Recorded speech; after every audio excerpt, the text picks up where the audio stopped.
किती सुंदर शेवग्याच्या झाडाला पाळवी फुटलेली आहे. तर फ्रेंड्स तुम्ही बघू शकता, हे आहे शेवग्याचं झाड आणि ह्याला शेकटाचं झाड पण म्हणतात. आपण आता मावशीला जाऊन विचारूया ही भाजी कशी बनवतात आणि त्याचे काय औषधी उपयोग असतात. भाऊ, आज काय जेवायला खायचं आहे? तुझ्या आवडीचं बनव. तुला काय आवडेल खायला जेवायला आज? शेवग्याच्या पायाची भाजी बनवूया. हो चालेल. चल आता आपण पाहूया माऊ कशी भाजी बनवते शेवग्याच्या पाळ्याची. चल माऊ, मला ना शेवग्याच्या झाडाच्या पाळ्याची भाजी शिकायची आहे, शिकवशील का? हो शिकवते. हे बघ, आपण हा शेवग्याचा पाळा काढून घेतलेला आहे. त्याचे असे देठ काढून घेतले साईडला, ते खराब आहे ते टाकून द्यायचे. आणि हा फक्त त्याचा पाळाच काढून घेतलेला आहे. आणि ती अशी मस्तपैकी विलीवर बारीक कापून घ्यायची. तुला मी शिकवते पुढची रेसिपी कशी करायची ती. भाजी. हा हे बघ, आपण प्रथम हे तेल टाकून घेतलेलं आहे कढईमध्ये. आणि त्यासाठी आपल्याला असा कांदा लागणार आहे, लसूण लागणार आहे, मिरची. आपण अशी मिरची कापून घेतली कारण ती आपण भाजीतून सहजरित्या काढू शकतो साईडला. जर आपल्याला तिखट लहान, आता श्रीवेद आपला खाणार आहे भाजी, मग त्याला ती मिरची तिखट लागेल, मग ती मोठी असल्यामुळे तो साईडला काढू शकते. बघ, आता आपण ह्याच्यामध्ये कांदा टाकायचा. आणि आपण लसूण कोणत्याही पालेभाजीमध्ये आपण लसूण नेहमी टाकतो, कारण असं आपल्या इथून लसूण खाल्ला जात नाही शरीरामध्ये. मग त्यामुळे असा भाजीत वगैरे टाकला की तो खाल्ला जातो. आणि ही मिरची टाकायची अशी.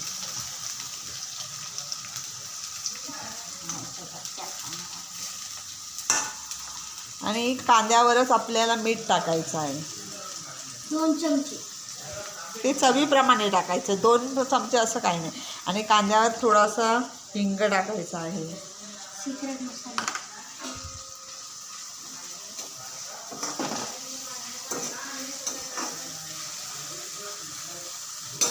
बघितलंस, आपण ह्याच्यामध्ये काय काय टाकलेलं आहे.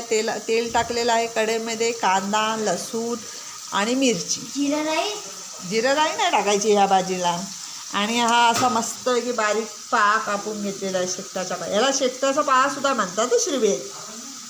मी शेकटाचा पाळा म्हणते. हे बघ, असं टाकलं. आता ह्या कांदा म्हणजे असा एवढा शिजला तरी पुरेसा आहे, कारण ही भाजी कच्ची अशी हिरवी आहे, ती भाजून त्याच्यामध्ये येऊ शकते, म्हणजे मिळून होऊ शकते. आणि थोडा गॅस बारीक करायचा आपण. आणि ही भाजी अशी कांद्यावर परतून, ह्याच्यात पाणी वगैरे अजिबात टाकायचं नाही.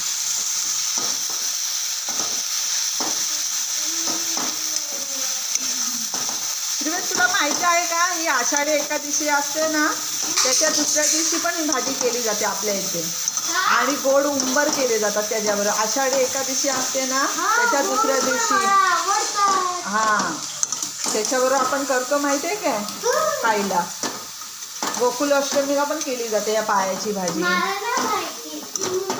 बघ केवढी वाटत होती भाजी, केवढीशी झाली बघ आता ती.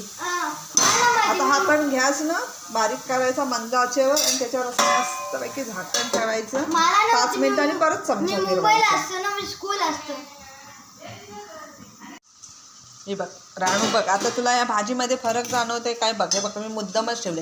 हे बघ, आपण घातली ना भाजी तेव्हा असा हिरवा कलर होता, आणि आता भाजीचा बघ कसा पूर्णपणे कलर चेंज झाला आहे, बरोबर?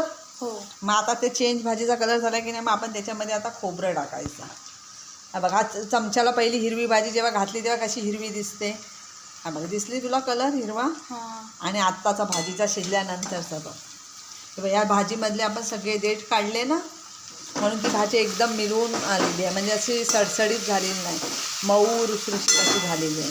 आता खोबरं टाकले आपण, आणि खोबरं टाकून परत एकदा वाफेवर द्यायची ती थोडीशी, म्हणजे ते खोबरं पण असं म्हणजे व्यवस्थित त्याला लागून मिळून येईल ती भाजी. तुला राणू माहिती आहे का, ही भाजी ना आषाढी एकादशी झाली ना का त्याच्या दिवशी दुसऱ्या दिवशी बारशी म्हणतात. मग आपल्या घरी ही भाजी आणि गोड उंबर करून उपवास सोडतात. आता मगाशी किती भाजी दिसत होती, आता किती कमी झाले बघ, है ना? आणि तशीच ही ना गोकुल अष्टमीला पण भाजी बनवली जाते. ही भाजी औषधी पण आहे, म्हणून नेहमी खावी. पहिली कसं कोण भाजी करायची नाही शेकटाच्या पायाची, म्हणून ती सण आषाढी एकादशीच्या दुसऱ्या दिवशी बारशी म्हणतात, तेव्हा केली जाते ही भाजी. आता आपल्याला सगळ्यांना आवडते म्हणजे ही औषधी भाजी आहे ती नेहमी खाऊवी. बघ किती भाजी मस्त की आपली तयार झालेली आहे. आता कशी वाटते भाजी? छान एकदम.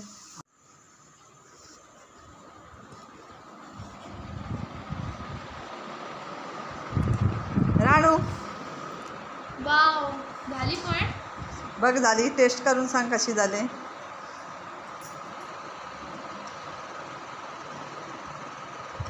खूप छान झाली.